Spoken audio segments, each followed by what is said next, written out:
am Harrison Hurt, and I am doing the January Public Forum topic analysis for the Champion Briefs. So I'm going to be giving my own personal analysis on the topic, but I would highly recommend that people who want to know more should really check out the Champion Briefs. There's lots of great pieces of evidence in there, lots of great topic analysis by other writers from the briefs, and definitely more argumentation than I can provide in a 20-minute video, so would definitely recommend that. So with that, let's take a look at this resolution. What I'm going to do is first look into the wording of the resolution and parse the important parts of it and what it means. Then I'm going to go into the kind of subject field area of what this resolution is about and kinds of arguments that you should know about and concepts that you should know about. And then I'll end with talking about how you can write good cases and make good arguments on this topic in general.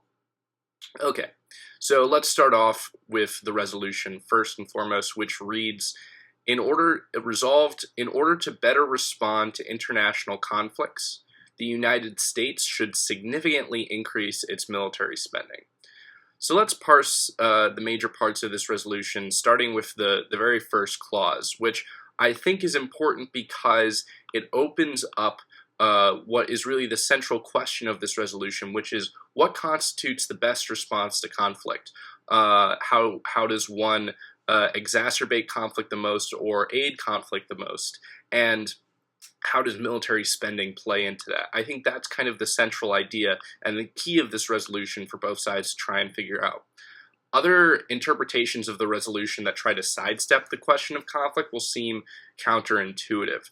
And there are so many great impacts relating to conflict on this kind of topic that I don't think it's necessary for teams to go outside of the question of what constitutes the best response to conflict. I think con teams might be tempted to use like economic arguments of military spending, or pro teams might do this as well and either talk about the economic benefits for the United States of military spending or the economic harms of military spending. But I don't think that is that great of an idea, because for one, I think this first clause of the resolution definitely gives it direction, and it's where judges are expecting you to go, and I think you'll have to use some kind of weird framework that won't make much sense in order to avoid talking about international conflicts, which is what this resolution is supposed to be about. And moreover, I don't think that necessarily the economic impacts are better than the conflict-related impacts. I think conflict gives more opportunity for you to really flesh out what military spending can do, and I think that the economic impacts aren't as persuasive to talk about. So, moreover, I think that another like kind of sidestepping strategy teams might be tempted to do on the con is to try and sort of use this first clause of the resolution to make an argument that that's sort of isolationist and non-interventionist, saying that the United States should not respond to international conflicts at all, and therefore like no military spending should be increased. But I don't think that this is effective because, first of all, you cannot control whether or not the United States responds to conflict, because anything the United States does can be seen as a response to conflict. When we do nothing in the face of genocide, for example, the United States is often blamed for that because inaction, in a sense, is action in this kind of scenario. And for another thing, this kind of like borders into the territory of counter plans, which are frowned upon in public forum and not really allowed. So saying like, oh, we should never intervene is something that you cannot like control the United States to do outside of running some kind of counter plan, and I think that's just kind of ineffective. Next, let's go into the second part of the resolution. So one word that's going to be important here is significantly. What exactly does significantly mean in terms of increasing military spending? I think that's pretty hard to interpret, and I wouldn't necessarily try to put a number to it exactly. I think it will clarify if pro cases involve cards in their case where the authors signify or say that that their impacts and what they're talking about come from very large and very significant increases. I think that there are some things that are probably indisputably like large increases in military spending. For example, like doubling our military spending would be extremely drastic. I don't think anyone would bother to say that that's insignificant. So I think you should try to have cases that don't have any question in terms of whether or not this is a significant military spending increase, either by having an author who specifically says, like, all of the things that you're talking about require significant increases and are about significant increases. However, if you can't find that specific of evidence, I think another tactic pro teams can use is to say that the more spending is always better. So even if their solvency itself doesn't necessarily require a significant increase, it works even better with a significant increase. The impacts are even larger is what you can say. So that means con teams can't really make that critique of your case. I think turning to the operative subject of the resolution, which is United States military spending, I think pro teams are definitely going to be tempted to run specific kinds of military spending as their advocacy, like increased military spending on drone programs or maybe other kinds of modernization and technology, or just in general fighting against ISIS, and etc. I think if you do want to do this, you have to be careful, because other teams are definitely going to try and call these things out as like forms of plans, which aren't really allowed in public forum. So in order to avoid this problem, you have to prove inherency to the resolution, which essentially means you have to prove why the military spending would come in the forms that you're talking about, and not just say that it will. So ways that you can do this are to find plans of military spending that are the most likely or the most probable in the case where we were to significantly increase it, or current trends that point to significant increases in military spending. For example, it came out, I believe in November, that the United States is planning to quadruple military spending in Europe in order to fight the influence of Russian aggression. So for one, quadrupling spending is like extremely large, so I think that's pretty fairly considered a significant increase, and that's pretty inherent. It's something that the United States is already planning to do, so other teams won't be able to say this is just some random plan that you're running. So just things like that, formalized proposals, things that are going on, that's how you like link what you're talking about to the inherency of the resolution, and not just be running a specific plan.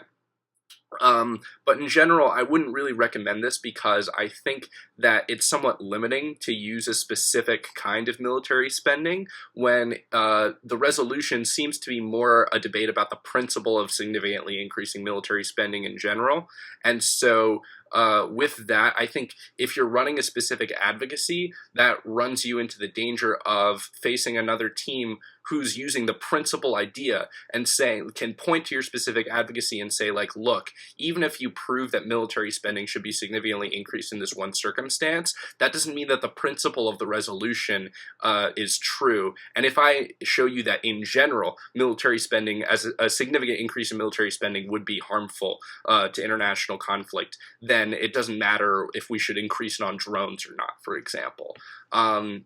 And I think that can be fairly compelling and persuasive. So I wouldn't lock yourself into an advocacy on the pro, and instead try to talk about more general ideas. Speaking of general ideas, I'm now going to go into the subject field of this resolution, some concepts that you should know about. This is not really exhaustive, and you should do more research on related subjects to this resolution, but here are some general things that you should be aware of, just to start off with. So the first major subject field is international relations literature, which has a lot to say about military spending and its effects and etc. And so there's three kind of key ideas from international relations literature that I want to introduce you to, and that you should do more research on and add to with other ideas.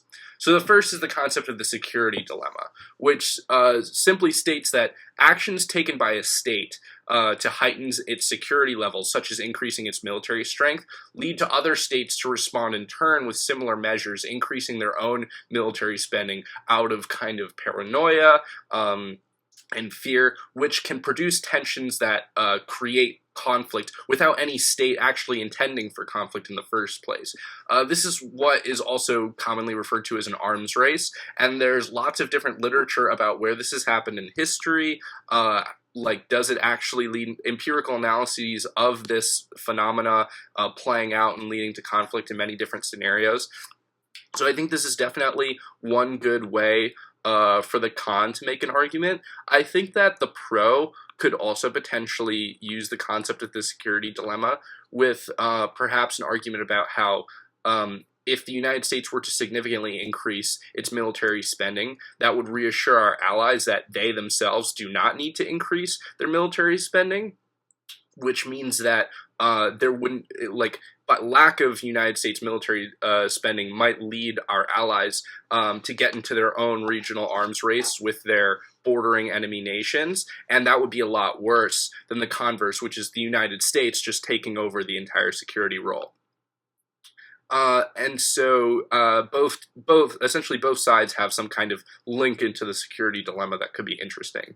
The next major important idea is the concept of deterrence. This is probably something that you're already familiar with. It's simply the idea that greater military strength signals to our enemies that they should hold back, and reassures our allies, which ultimately prevents conflict from happening in the first place and from escalating out of control. These two kind of ideas, the security dilemma and deterrence, are almost kind of like indirect opposites of each other. So I would recommend that you look into both of these things and look onto how literature clashes between these two things, how these ideas tend to interact, and which of these two has proven to be the most true theory out of history. So the next major idea that you should be aware of from international relations is the hegemonic stability theory, which essentially states that in order to keep world order and stable relations and peace between nations, there has to be one great world power that is essentially taking on that role and maintain security. That other nations will try to curry favor with this country and align with this country's world interests. So currently that role is played by the United States. Most people are in agreement with, but some people say that that position is in decline as countries such as China are in kind of a catch-up mode.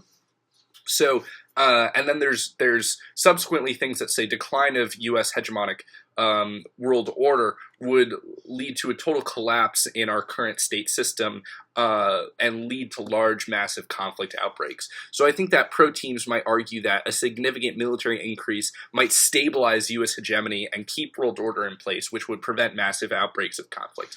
I think con teams might also potentially be able to link into this by saying that a significantly military spending increase might fiscally destroy the United States economy somehow, and therefore accelerate the decline of U.S. hegemony, also leading to large breakouts in conflict. So I think there's potential for both sides to have some kind of ground in this area. I think hegemony is an important issue and could be a good impact. I think the only problem with it is that it tends to be a little bit vague as a concept, as an idea, and it's hard to prove that you meet the threshold for either like keeping hegemony in place without some other overriding factor getting rid of it, or reducing hegemony to the point where society will totally collapse. And so its kind of vagueness as an impact definitely leads to some weakness, but I think if you can like tighten up those holes, it could be a very good argument. So that's the first. International relations literature is the first major subject field that you should know about. The second major subject field that you should know about is the current context of international conflicts. So there's two major types of conflicts, and really only two, which are intrastate conflicts, which are conflicts that are within a single state, such as civil wars, versus interstate conflicts, which are conflicts between nations. So since World War II, interstate conflicts have not been very common, and today, intrastate conflicts are the most frequent and prevalent types of conflicts. They're the ones that cause the most death and are the largest problems for the international community. I think some teams might try to say that intrastate conflicts are not relevant because the resolution talks about international conflicts and say that international conflicts are only conflicts between nations, but that's not actually, I don't believe, what international conflict means. If the resolution meant only conflict between different nations and different states. It would have said interstate conflict, which is the proper terminology for that. International conflicts just mean conflicts that are like international to the United States. So conflicts happening around the world, which includes interstate conflicts. So I don't believe international conflicts limits the resolution in that way. So I think that means that interstate conflicts are not only relevant to this topic, but extremely important because, again, they're the most prevalent type of conflict today. They're where the majority of deaths occur, where the biggest problems occur. Examples like the Syrian civil war, the Yemen civil war, violence going on in South Sudan and Darfur. We are having the biggest problems right now internationally with these types of conflicts. So I think good teams on both sides, if they want to have bigger impacts, will want to focus on these conflicts somehow. I think it might be difficult to pull some of the big picture ideas like the security dilemma, deterrence, and hegemony to interstate conflicts because those IR ideas are more focused on interstate conflicts, but I think it might be possible, and if so, I think that would be a great combination because I think interstate conflicts are definitely more important, at least nowadays, and interstate conflicts seem to have like a very low probability of breaking out given factors like how trade has created like so much peace between nations and etc. So I think, again, interstate conflicts are the most important thing. I think you should be trying to focus your cases on those types of conflicts, and you want to read up on the situation of those conflicts, how the United States is currently involved, and how military spending might interact with our involvement in other nations. So those are the main subject field areas that you should know about. Now I want to talk about how you should write good cases and make good arguments on this topic. I could talk about like specific arguments, but I don't think that that would be as helpful for you because there's so much different types of contentions that you could run that it wouldn't really be helpful for me to just list off a couple of them. So I think it'd be better if I just talk about what you should do in the big picture, and then no matter what kind of research you do, it'll help you. So I have a couple tips for this. The first is you really want to focus on the big picture. Don't get bogged down on like hyper-specific examples. Try to focus on finding what the most important thing you can achieve is on either side of the resolution and what is the best way to achieve that. You don't want to be stuck in a specific position on this topic. You want to seem like you understand things from perspective, that you understand the world and what is most important in the context of this resolution. You don't want to get too bogged down in specifics. But even if you don't want to get too bogged down on specifics, it is still also good to read up on some background knowledge, which is my second major tip. So basically you want to learn historical examples of conflict scenarios that align with the story of your case, learn about the current context of conflict, learn about conflict resolution in general. And the reason why it's important to do these things is because it gives you a better depth of understanding of what's going on in this topic, gives you better ability to respond to some of your opponent's arguments, and it just makes you smarter in general and think better about the topic. It's also good to know our relationships with different countries from the position of the United States, so you can know which kind of like war scenarios are feasible and which ones are not. And then finally, my last tip would just be try whatever arguments you ultimately decide to use. Think about how your arguments are going to interact with arguments on the other side. That's going to be key. You're never going to be able to preempt every single argument on a topic like this. But the more that you can think about how would you deal with certain kinds of arguments using the context of your own argument, how would you weigh your impacts against other impacts in general, the more that you think about that, the more that you'll be able to be prepared for whatever you might face in rounds.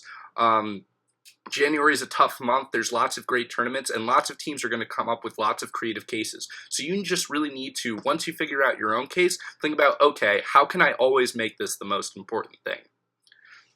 So that ends my topic analysis. I think this is a great topic with lots of potential, and I think everyone's going to have lots of fun debating it. Once again, I would recommend getting the champion briefs for even more stuff than I've said here, to over 290 pages of actual evidence, cards, etc. Lots of great stuff. So highly recommend, and good luck on January.